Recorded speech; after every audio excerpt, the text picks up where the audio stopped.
Today we're working on the central limit theorem. These are the questions from the classwork that's posted. Basically, the first section, first whole page front side of this really isn't bad at all. Essentially, I'm just using two basic formulas. The mean of the sampling distribution, or mu sub x bar, just equals the original mean. That formula is super easy. I'm literally just going to copy over exactly what the mean is, and the mean of the original distribution is going to be equal to the mean of the sampling distribution. Only slightly harder is the standard deviation formula. The standard deviation of a sampling distribution equals the original standard deviation divided by the root of n.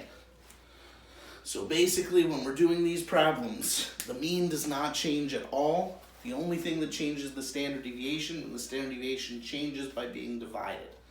So when I go to do this first problem, since it tells me that the mean of the distribution is 20, I can jump right to the mean of the sampling distribution and say that's also 20. Halfway done with that problem. Second thing I need to do is find the standard deviation of the sampling distribution. I take the original standard deviation 4, divided by the root of n, which is 36. And that really gives me 4 over 6, or 2/3, which my calculator tells me is 0.67. For the second problem, again, I just rewrite what the mean is. To find the standard deviation of the sampling distribution, I take the original standard deviation, 200, divided by the root of 400.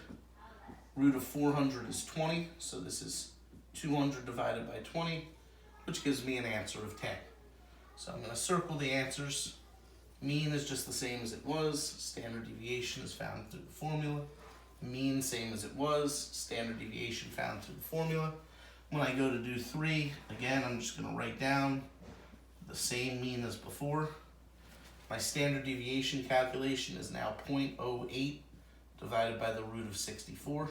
Since the root of 64 is 8, it's 0.08 divided by 8, which gives me 0.01. For number 4, again, the mean of the sampling distribution is just the same mean that's given, negative 800. When I go to find sigma sub x bar, I take 50 divided by the root of 100, which becomes 50 divided by 10, which becomes 5. For number 5, I copy down the 75. And then when I go to find my sigma sub x bar, that's going to be equal to 10 over the root of 60.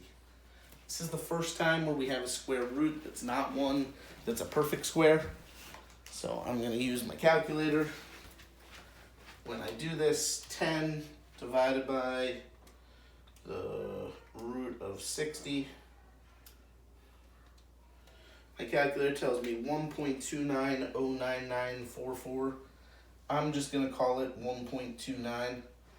It's a little tricky with the rounding. In order to get what Cengage wants you to get, there may be times where you have to round a little less than you'd like.